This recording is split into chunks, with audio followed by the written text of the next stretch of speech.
There are rules of power that are never written in law books, never taught in schools, and never forgiven by history. They are learned only after collapse, after betrayal, after watching a throne fall because someone tolerated what should have been cut away early. Tonight, I want to speak to you without ornament, without comfort, because comfort dulls perception. And perception is the first thing power demands. Most men misunderstand where danger truly begins. They imagine it arrives loudly, with open rebellion, with visible enemies. But real collapse begins quietly. It begins the moment you excuse what should have alarmed you, the moment you explain away what should have been remembered. Power does not die from attack. It dies from tolerance. The first behavior that must never be allowed is disloyalty during moments of pressure.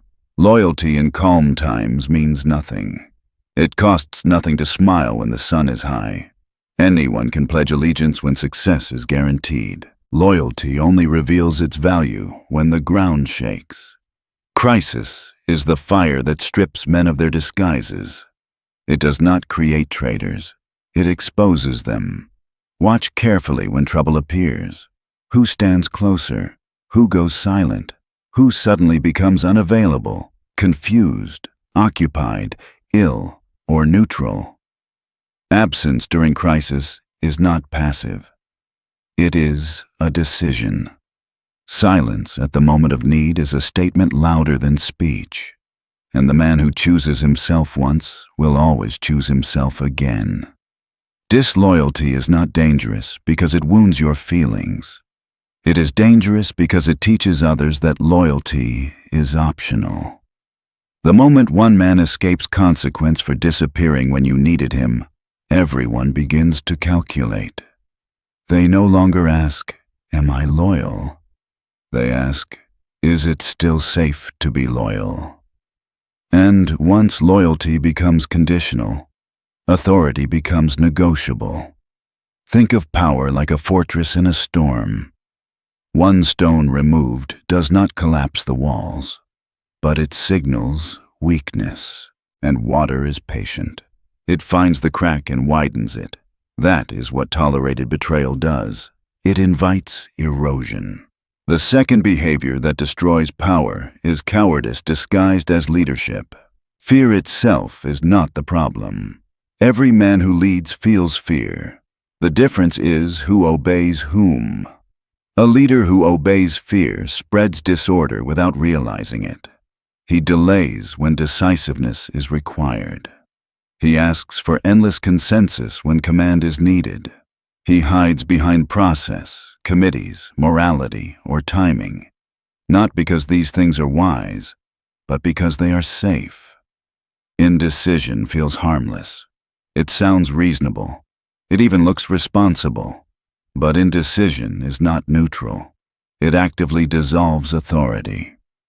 When those below sense hesitation above, they begin to prepare alternatives. Subordinates hedge their loyalty. Allies calculate exits. Enemies stop fearing consequences. A coward at the center creates chaos without lifting a finger. Power is like a blade. It must be held firmly, or it cuts the one who carries it. A leader who hesitates teaches others to hesitate with him, and hesitation spreads faster than confidence. It is contagious. Soon, nothing moves unless approved. Nothing risks unless guaranteed. Nothing advances unless protected from failure. At that point, the structure has already begun collapsing from inside. The third behavior that must never be tolerated is flattery disguised as loyalty.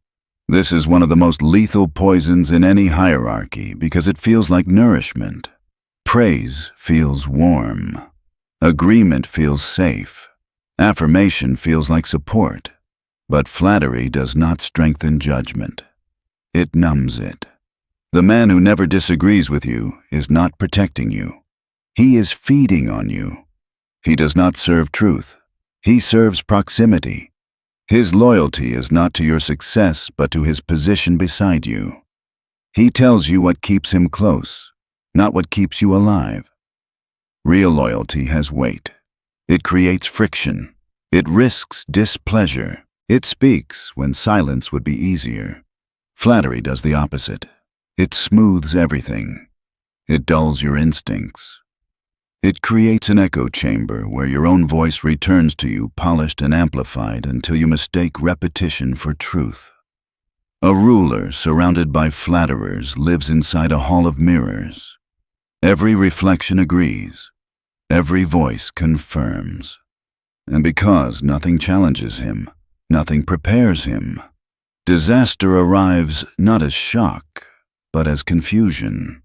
He never saw it coming because no one allowed him to see. The flatterer is dangerous not because he lies openly, but because he removes resistance. Like sugar-masking poison, his praise lowers your defenses. And when your power weakens, he will vanish without apology. Flattery cannot survive discomfort. The moment it is no longer rewarded, it evaporates. If you tolerate these three behaviors, disloyalty in crisis, cowardice in command, and flattery as loyalty, you are not being merciful. You are being careless with structure. Power is not sustained by goodwill. It is sustained by clarity. By recognizing that some behaviors are not mistakes, not misunderstandings, not phases, but warnings. Think of power as a living organism. It requires circulation, tension, and discipline. Disloyalty is internal bleeding. Cowardice is paralysis. Flattery is anesthesia. None kill instantly. All kill eventually. And this is where most leaders fail. They wait for proof so undeniable that it arrives too late. They confuse patience with wisdom, forgiveness with strength, understanding with control. But power does not reward generosity without limits. It rewards discernment. The fourth behavior that must never be tolerated is public defiance of authority. Not disagreement, not private counsel, public defiance. These are not the same, and confusing them is fatal. Power does not exist only in action. It exists in perception, in the shared belief that order is stable, command is firm, and resistance carries consequence. The moment that belief is challenged in the open, something fractures that cannot be fully repaired. A man who defies you publicly is not speaking to you. He is speaking through you. He is addressing the audience. His goal is not truth. It is permission. Permission for others to doubt. Permission for others to test. Permission for others to imagine life without your authority. Words alone do not cause rebellion, but suggestion does. And suggestion is far more contagious than force. Think of authority like a stage. If someone steps onto it uninvited and speaks over you without consequence, the audience learns something dangerous. The script is negotiable. The ruler is interruptible. The hierarchy is optional. And once that lesson is learned, it spreads silently. You don't punish public defiance for the defiant man. You address it for the witnesses. Mercy behind closed doors can be strategic. Mercy under a spotlight is read as weakness. Power must understand the difference. The man who cloaks his defiance in honesty, concern, or conscience is often more dangerous than the open rebel. By placing his morality above your authority in public, he declares himself sovereign. He is no longer advising. He is auditioning. The fifth behavior that corrodes power is ingratitude for past favors. This one is subtle, because it often reveals itself late, when leverage has already been given away. A man who accepts protection, elevation, resources, or access, and then forgets the hand that lifted him, is not merely ungrateful. He is unbound. Gratitude is not sentiment, it is glue. It creates obligation. It ties fortunes together. The ungrateful man cuts those ties the moment they inconvenience him. He treats favors as transactions already completed, not bonds still alive. And because he feels no debt, he feels no restraint. Such men are especially dangerous because they know your structure from the inside. They have walked your corridors, heard your doubts, learned your patterns. When fortune shifts, they do not hesitate. They pivot. They defect. They may even strike, not out of hatred, but opportunity. Generosity is a powerful tool, but only when applied with precision. Bestow it on the honorable, and it multiplies loyalty. Bestow it on the ungrateful, and it funds your future enemy. The mistake is not kindness. The mistake is blindness. The sixth behavior is ambition without allegiance. Ambition itself is not a threat. It is fuel. Civilizations are built by ambitious men. But ambition that bows to no master, that binds itself to no cause, that commits to no fate beyond its own ascent, that ambition is predatory. These men are often impressive. They work hard. They speak carefully. They appear neutral, balanced, reasonable. But neutrality in power is rarely innocence. It is camouflage. They do not serve the ruler. They serve the vacuum that appears when power weakens. They wait. Think of them as shadows that lengthen at dusk. They do not attack at noon. They observe. They store information. They align quietly. And when instability appears, they present themselves not as challengers, but as solutions. By the time you recognize the move, the board has already shifted. A ruler must never confuse usefulness with loyalty. A capable man without allegiance must either be bound tightly to your interests or never allowed to grow too strong. Elevation without attachment is an invitation to replacement. Power must rise together or not at all. The seventh and final behavior completes the circle: moral outrage used as a weapon. This is one of the most effective tools of subversion because it hides behind virtue. These men do not seek justice. They seek leverage. They do not speak to correct wrongdoing, but to destabilize authority while appearing righteous. Their morality is selective. Their outrage is performative. They speak loudly of ethics while quietly sharpening ambition. They accuse others of corruption while positioning themselves as saviors. And because they claim to speak for the people, opposing them becomes risky. To resist them is to be painted as immoral, cruel, or illegitimate. This is how power is placed on trial.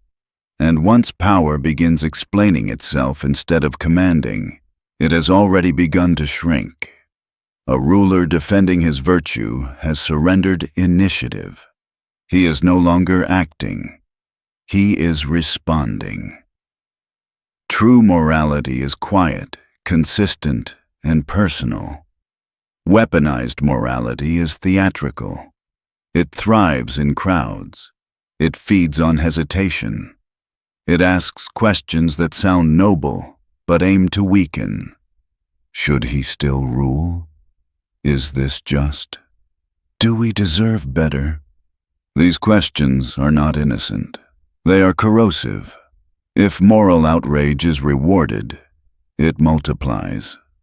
Soon your court fills not with loyal men, but actors performing virtue while plotting ascent. The throne remains, but its legs are eaten away from below. When you look at all 7 behaviors together, disloyalty in crisis, cowardice in command, flattery as loyalty, public defiance, ingratitude, ambition without allegiance, and moral manipulation, you begin to see the pattern. None appear as immediate threats. They wear familiar faces. They arrive dressed as reason, virtue, patience, or harmless ambition. But power does not collapse from one blow. It collapses from tolerated erosion, from cracks ignored, from warnings explained away. Now let's turn the lens inward, because these behaviors do not only destroy kingdoms and organizations, they destroy personal power just as efficiently.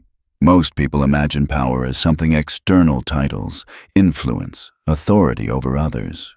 But power begins earlier than that. It begins with what you tolerate in your own environment, your relationships, your inner circle. Before a throne falls, a man falls. And before a man falls, he compromises his standards. Every tolerated violation rewrites your identity. The first time you excuse disloyalty, you teach yourself that loyalty is negotiable. The first time you accept cowardice, you train your mind to delay instead of decide.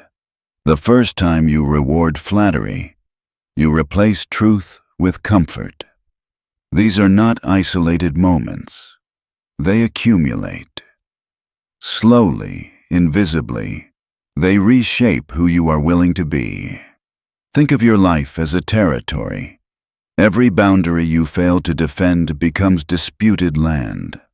At first, the encroachment is small, a joke at your expense, a promise broken and brushed aside, a moment when you needed support and received silence. You tell yourself it's nothing, that reacting would be dramatic, that letting it go makes you mature.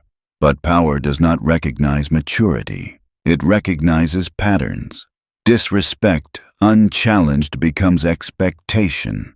Absence forgiven becomes precedent. Weakness disguised as kindness becomes identity. And soon, without realizing it, you are no longer deciding how others treat you. They have already decided for you.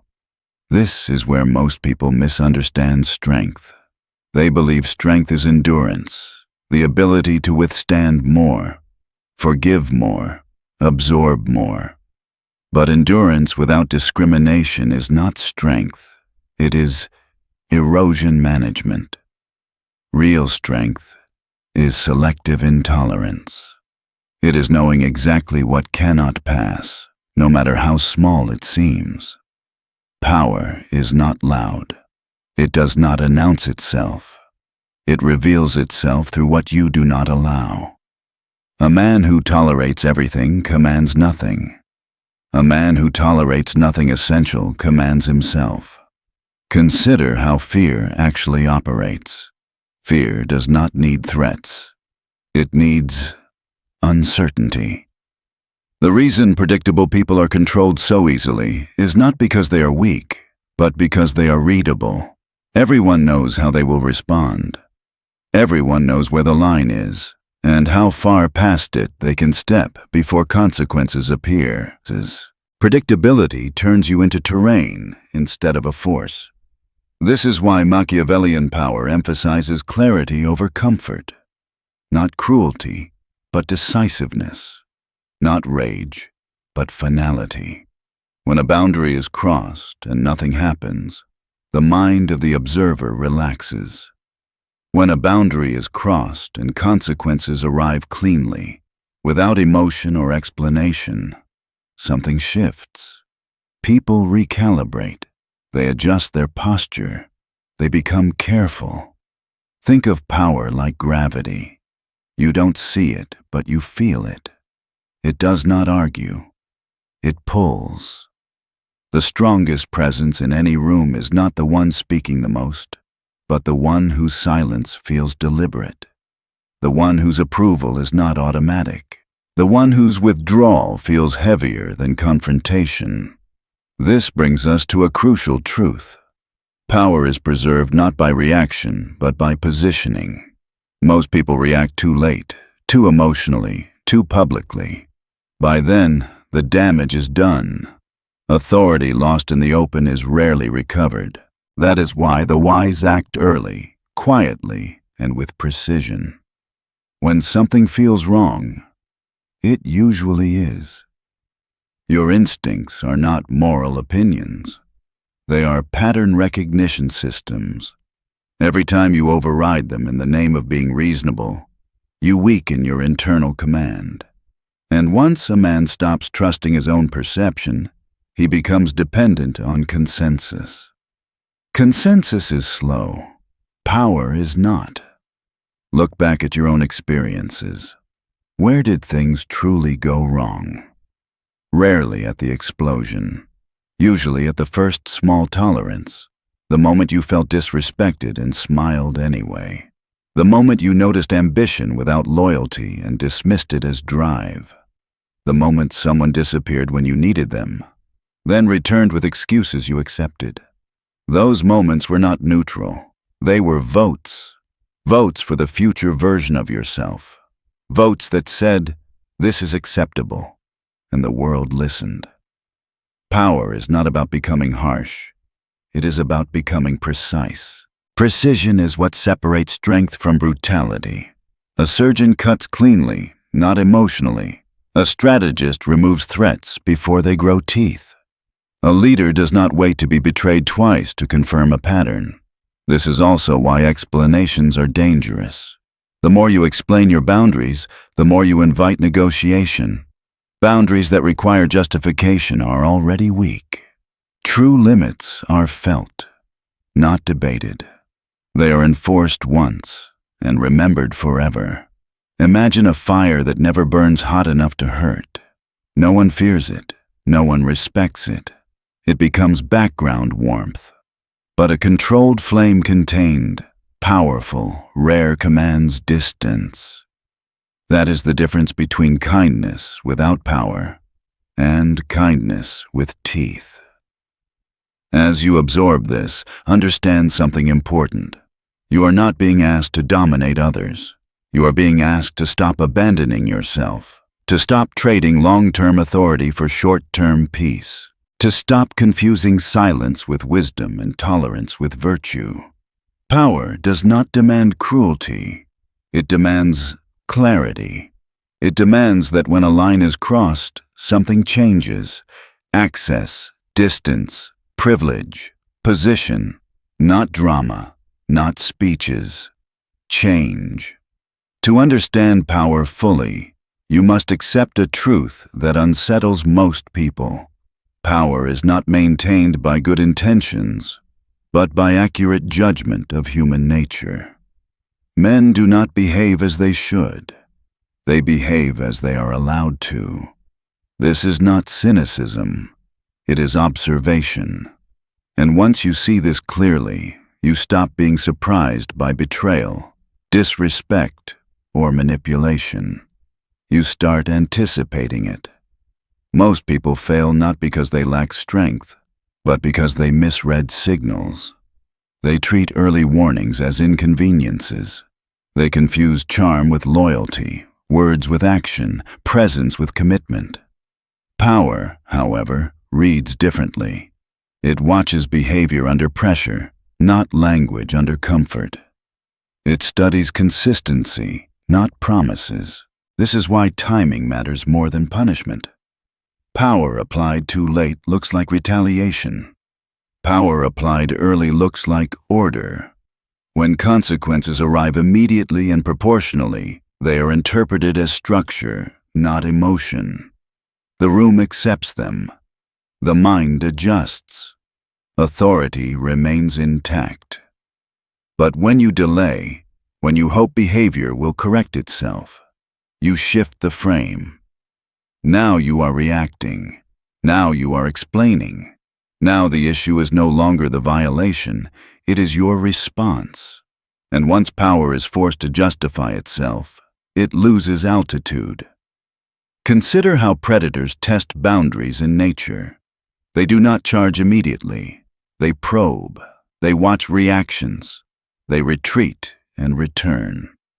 Humans do the same thing, just with language and social cues.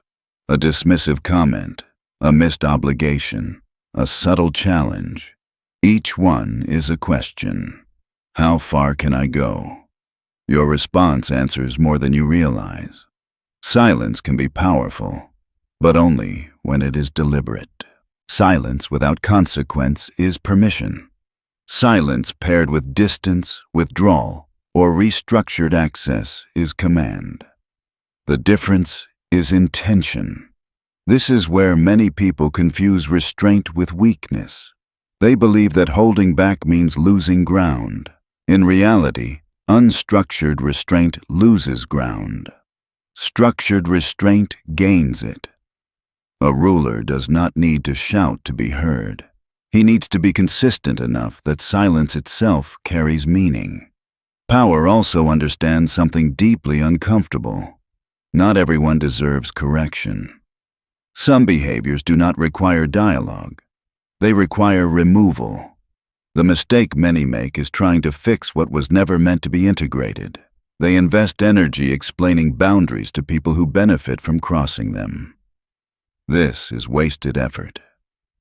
Power preserves itself by allocating attention strategically. Attention is currency. Where you place it signals value.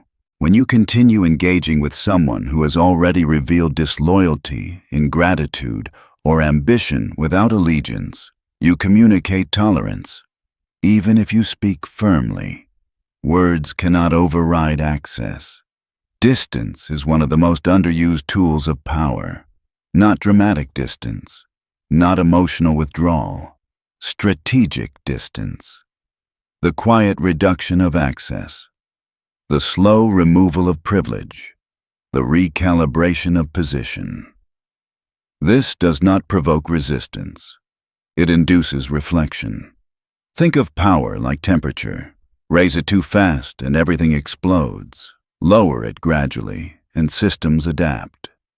This is why the most effective leaders appear calm even when acting decisively. Their actions feel inevitable, not personal. Another truth most people avoid. Power does not care about fairness in the short term. It cares about stability in the long term. Fairness is a moral ideal. Stability is a structural necessity.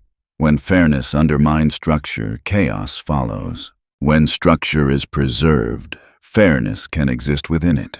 This is why misplaced mercy is dangerous. Mercy is only meaningful when it is optional. If you must be merciful to preserve your image, it is no longer mercy. It is weakness. True mercy is selective, private, and strategic. Public mercy toward defiance invites imitation. Private mercy toward loyalty builds devotion. Everything comes back to signals. Humans are constantly reading cues, even when they pretend not to. They read posture, tone, consistency, consequence. They adjust behavior accordingly. You are always teaching people how to treat you, even when you think you are doing nothing. This applies not just to leadership, but to relationships, work, and self-respect. The standards you enforce externally mirror the standards you maintain internally. A man who tolerates chaos in his environment usually tolerates confusion in his mind. A man who delays decisions externally often avoids truth internally. Power begins the moment you stop negotiating with your own perception. When something feels wrong, you note it. When a pattern emerges, you act. Not emotionally, not impulsively, decisively, cleanly. Once. Imagine power as a line drawn in stone, not sand. You do not redraw it every time someone steps close. You draw it once, clearly, and let gravity do the rest. People either stay on their side or they reveal themselves by crossing it. This is what separates those who command from those who manage. Managers explain. Commanders position. Managers react to problems.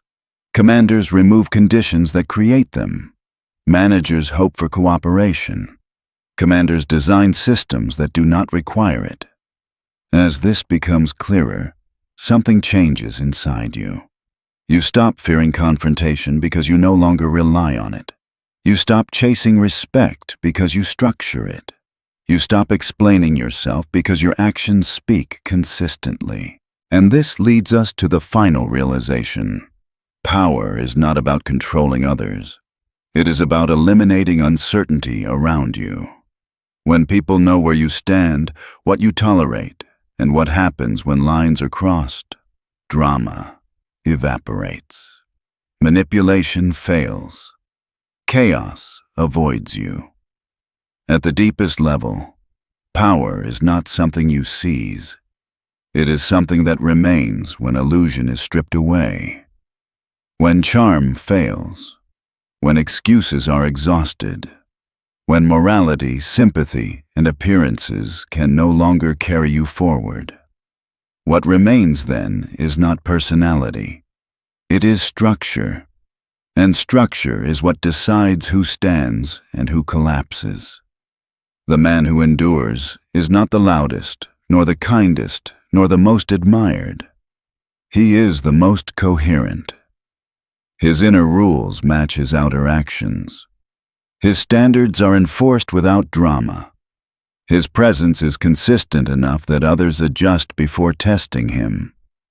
This is the final form of authority, not dominance, but inevitability. Most people live reactively. They wait to be pushed before they respond. They wait to be disrespected before they notice. They wait to be betrayed before they admit the signs were there. Power lives ahead of events. It watches patterns forming. It notices repetition. It understands that what happens once may be coincidence, but what happens twice is instruction. This is why true power feels cold to those who do not understand it, not because it lacks humanity, but because it lacks delusion. It does not assume goodness where there is none. It does not expect gratitude where character is absent. It does not confuse potential with loyalty. It accepts people as they are, not as they should be. The moment you internalize this, you stop being disappointed. Disappointment comes from false expectations. Power removes those expectations and replaces them with observation.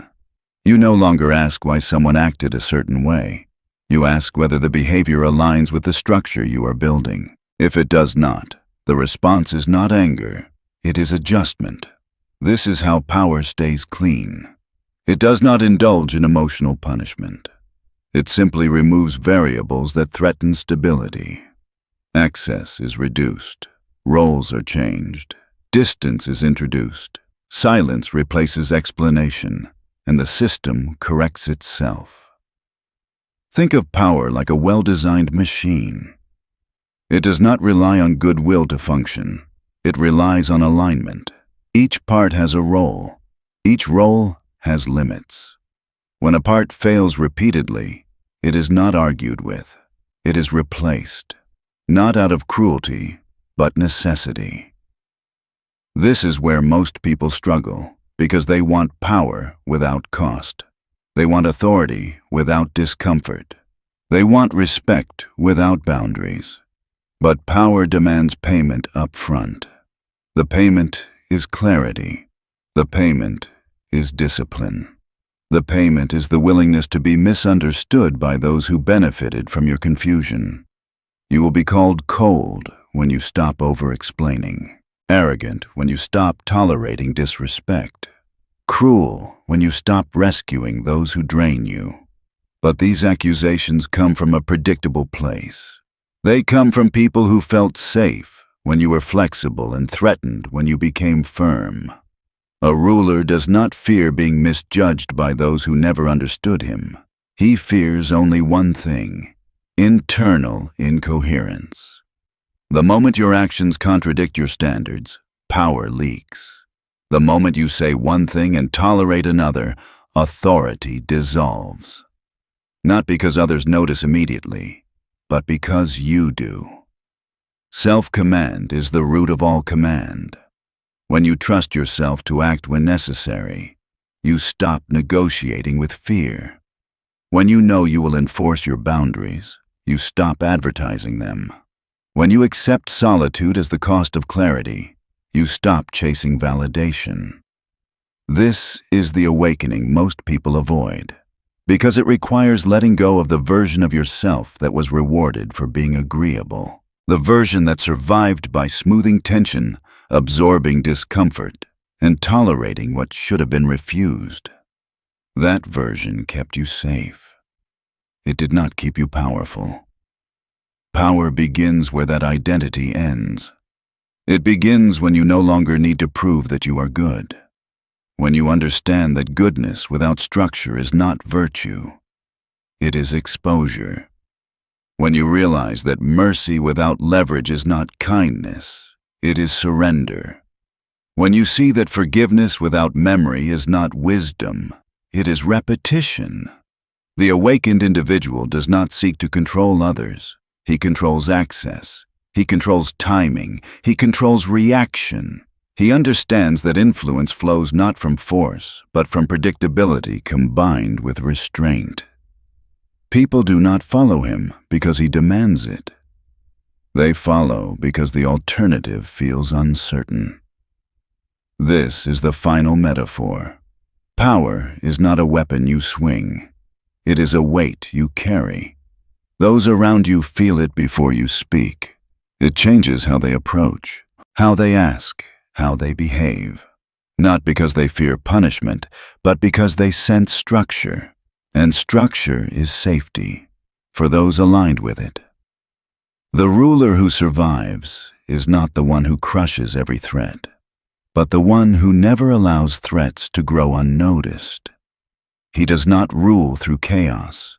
He rules through consistency, through early correction, through selective tolerance, through the discipline to act before damage spreads.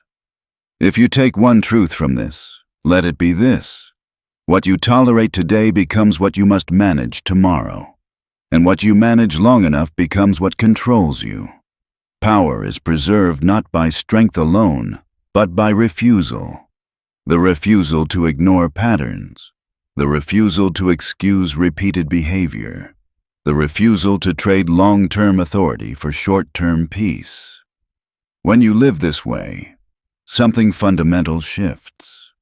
You stop asking how to gain power. You start noticing that it no longer slips away, and that is the mark of true command.